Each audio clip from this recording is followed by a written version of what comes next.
Why does only carbon form so many compounds? There are 118 elements in the nature known till now, but carbon alone has 3 million compounds, which is much more than the compounds formed by all other atoms together. So, why does carbon form so many compounds? An atom forms a compound by having a chemical bond with another atom, by either gaining, losing, or sharing electrons. And the number of electrons involved in this process determine the valency of an atom. Usually, the elements with lower valency like sodium, potassium are more reactive and tend to form more compounds. But it turns out that carbon has the highest number of compounds of all. Why? So why is carbon so special? And the fact is that carbon, as you can see, has 4 valence electrons. It is tetravalent. Tetra means 4 and valency. So the tetravalency of carbon makes it so special. Carbon is kind of like on a tightrope. It cannot lose electron, it cannot gain electron, it cannot go this way or that way. So it forms a covalent bond. So the fact that carbon is right in the middle of the octet is what makes it extremely unique, and which is why the other atoms having very similar structure like carbon, let's say silicon, also shows some of its properties.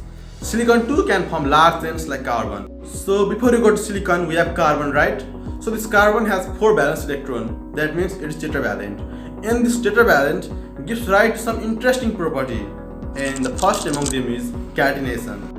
So carbon is able to undergo or has the property of catenation, which means that it can form a long chain of itself or can bond with itself continuously.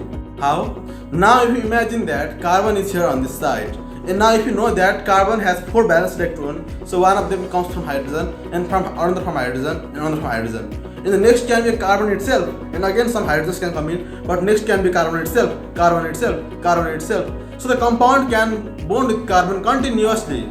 In case of oxygen, one oxygen, another oxygen come together, they satisfy each other, right? Why? Because the double bond is possible. And in nitrogen come together, they satisfy each other, right? Why? Because the triple bond is possible. But carbon is difficult to satisfy. Carbon is unquenchable. You give one carbon and one more carbon, not possible to satisfy because a quadruple bond is not possible. A maximum is triple bond. So not satisfied and forms more. So possible for many things to form. So the first property that makes carbon so unique is tetravalency.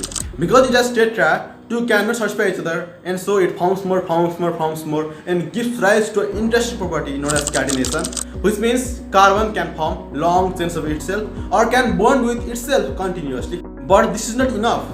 Even the silicon is tetravalent, so why can't it form as long chain as carbon? Why only carbon can? Because it is the small atom. It is the smallest atom to have tetravalency. Just 6 protons, whereas silicon has 14, right? Carbon has an atom number of 6, which means that it is quite small compared to all other atoms. Which means that the repulsion it gives to other is quite less.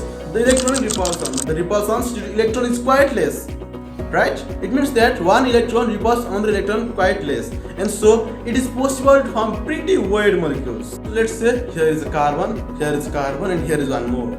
So the repulsion between these two is quite less because it's quite small, and also because it's small, it also holds the electron sphere strongly, and so possible to form many different long chain compounds.